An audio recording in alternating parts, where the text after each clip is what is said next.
Welcome to another edition of the Gridiron Report. I'm Jarret Johnson. I'm joined by the sheriff himself, the mighty Joe Yeager. Now, I do notice you ditched the tie this week, man. Yeah, well, not all experiments work out. I thought I could substitute a tie for the old Western scarf. Yeah. I mean, you've seen that, right? Yeah, yes, sir. And man, it just, well, let's just say that's a thing of the past, so I'll just stick with kind of what I'm rocking right now. Well, what I'm rocking right now is from Red Raider Outfitter. It's the Too Cold Iced Out hoodie. And of course, Texas Tech's wearing the Patrick Mahomes, all white iced out uniforms this week for the big game against BYU.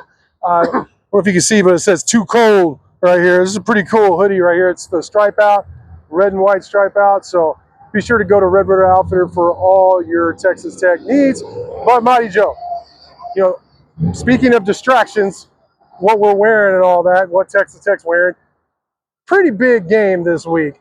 Depending on, I think the rankings that matter would be the college football rankings. Tech number 8 versus BYU number 7 here at the Jones, 11 a.m. Saturday. Game days here. So many distractions for the players and the team, to be honest. I mean, just for me, and I don't got to suit up and play. It's crazy how many distractions there are. Are you worried about that at all or not? No, I'm not. Good. That makes one of us, but good. Yeah, I mean, I honestly believe that they're going to be pretty much on lockdown. Look, we're aware of the distractions. Believe me, Coach McGuire is certainly aware of it. All of his coaches are aware of it. Yeah. And they're going to just really pound it home with the players that you need to tune all this stuff out. No partying, no doing anything. We got a mission. Right. We got serious business to take care of. There's too much at stake. Don't screw it up now. Yeah. Focus on what you're doing. And I think that's a message that will hit home. And I haven't seen any real signs that this team is lacking in maturity. Yeah, that's true. Like that. I mean, they seem to be a pretty business-like group. So that gives me some confidence. A couple of things on that kind of, like, I'm just old school in that, like, block out all the distractions. But, a couple of things I thought about kind of to retort to that line of thinking is, one, Joe McGuire allowed J-Rod and the linebackers, the mustache mob, as you called them, mustache crew, to go to his house, leave like the team hotel and all that, showed them trust. And I mean, it didn't hurt those guys from playing just lights out last week against Kansas State.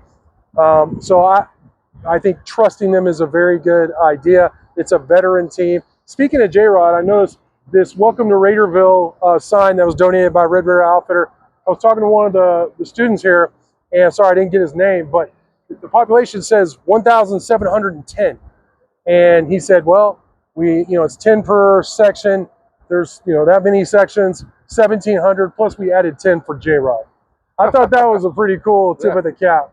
I also saw on Twitter that, I hope I'm not saying this is, I just saw it right before we started filming, so if it was AI or something, then my bad, but that Coach McGuire signed a keg that was out here, and they've been feeding and giving, not just, they weren't giving beer, but giving water and drinks and Powerade, so these kids could hydrate that are camping out here. But that's a pretty good number. It's Wednesday when we're filming this, 1,700 students camping out, and there's also a lot going on this weekend. So, I mean, I did a video yesterday, Joe, and I want to get your opinion on this. Obviously, the main mission is to win the Big 12 championship and then go from there, go to the playoffs and see what you could do. But I would argue that the excitement with game day being here, the kids camping out, excitement surrounding the basketball team and just the athletic program overall, that it is at least a check of the box and that they're playing in games of significance in November and that the formula is working. They have more work to do, but it's clearly working.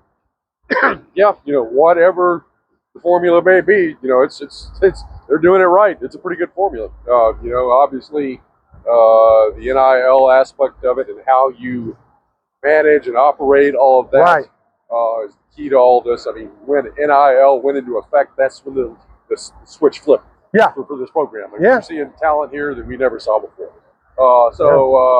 They're doing something right in that regard, and it's now's the time. You've got to the lip of the cup, basically here. Yeah.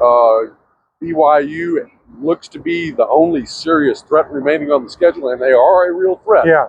You take care of this one, and then it's money time. Yeah. So this is You don't want to mess anything up right now. They got serious business to attend to. They really do. And I find it interesting that both BYU and Texas Tech now they've had different approaches to NIL, but they both made significant investments in both football and basketball. And here they are. Yeah, right. You know what I mean? Here we are playing the game of the year in Big 12, and then both the basketball programs are right there, considered two of the top in the Big 12 and in the country. So I don't, it's not just making the investment, but also putting the money in the right people's hands. But in terms of this week, I find one part of it interesting of this matchup, the quarterbacks, Barron versus Bear, senior versus freshman, more of a passing quarterback, and don't get me wrong, Bear can throw too, but versus a power running quarterback, something Texas Tech hasn't really faced. Running quarterbacks, but not a power between the tackles, kind of straight ahead, kind of do Tim Tebow, Cam Newton kind of thing. Yeah, Colin Klein. Colin Klein, great example. What are your thoughts about the obviously they're not going to play against each other, but just the matchup of these two quarterbacks? Well, yeah, obviously the experience advantage is not a small thing. It's not. That's and particularly if it is a tight ball game in the fourth quarter, in that sort of situation, you like your chances with a veteran quarterback like Baron Morton, who has been in that situation before and thrived in that situation before. So, I think that's really where it would where Texas Tech would have a serious quarterback advantage would be late in the game when there's a heck of a lot of pressure. Yeah. And on top of that, he's playing at home, which helps a little bit. It does. But I think what's interesting here is that Texas Tech is facing two running quarterbacks in a row. Avery Johnson from K-State and then Bear, Bachmeier from BYU, Big Bad Bear. Big Bad Bear. But they're two very, very different running quarterbacks. Avery scared you with his speed. I mean, he was a strider, and he hurt Texas Tech. Yeah. I mean, he's the only rusher that has really damaged Texas Tech's defense all year long. Yeah. You look at all the running backs and everything, none of them have done anything against him. But he got something done. But, Bear is not that kind of a guy. As you say, a power runner between the tackles. Steve McNair is another guy that kind of springs to mind a little bit. He's more of a running back. Type of like a power running He even has the number, like a fullback. Exactly, 47, So those kind of guys just haven't had any luck against Texas Tech. So Avery scared me more than Bear. To be perfect, really? When it comes to running football, the Bear is a little bit of a better passer too. He's passer rating of 149, a good passer, not a great passer, but he's confident there. So you got to look out for that aspect of him as well. I'm impressed that a true freshman could have this kind of impact at such an important, intelligent position. You have to be smart to be at least sports smart to be an effective quarterback at this level of college football. Another aspect of this matchup that I'm really intrigued by is the physicality and just the size of the dudes that are going to be battling it out in the trenches. Like I said 2 months ago, I thought BYU was the one team in the Big 12 that I thought could physically match up in the trenches with Texas Tech. Now here we are, and they're battling basically for the conference in the Big 12 showdown, and kind of to have that big leg up and the best shot of going to the Big 12 championship. What are your thoughts on just the physicality of these two teams? Funny thing is, I thought Utah would be able to stand up to Texas Tech pretty well physically too. And we all know how that turned out. Yeah, they didn't. Now BYU did beat Utah, but it was a tight game. Yeah. I think they're comparable clubs, similar in terms of their physicality and talent and so forth and so on. They'll do a pretty good job. They'll probably be as physical a team as Texas Tech in places played this up to this point. Yeah. But whether that will be enough to get the job done here in Lubbock, I do have my doubts. I think probably Tech has even an advantage in physicality as well, not to mention in other aspects of the game and in terms of personnel.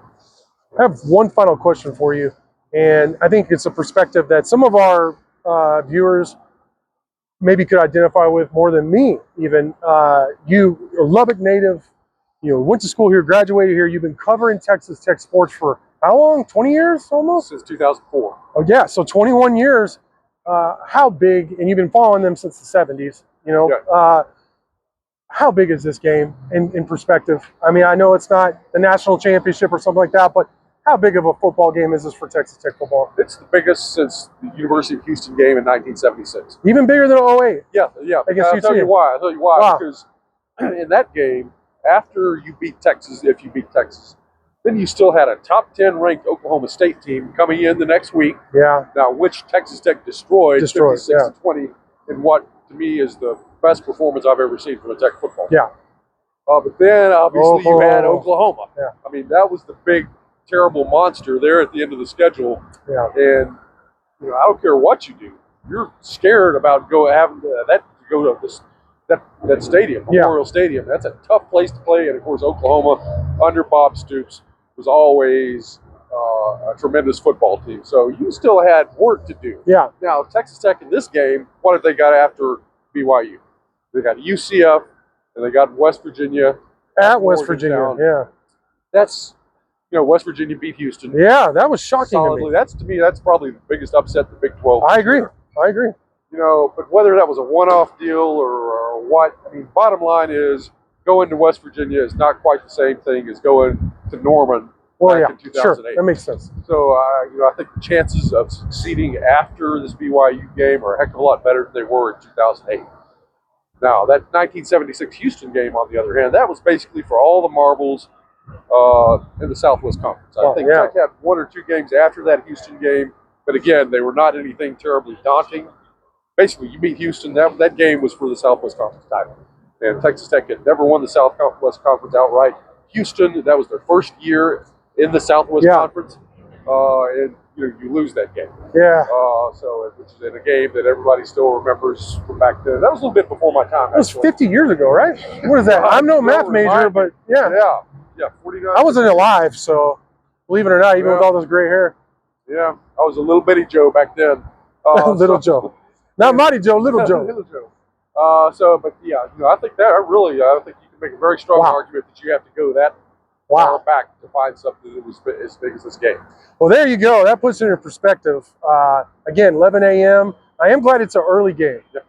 A couple of former players have told me before, with all these distractions, it's really good they're not sitting around. The players aren't sitting around all day. You just get after it, Yeah.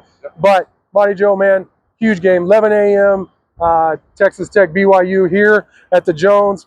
Great stuff from you as always. Thank y'all for watching in. Until next time.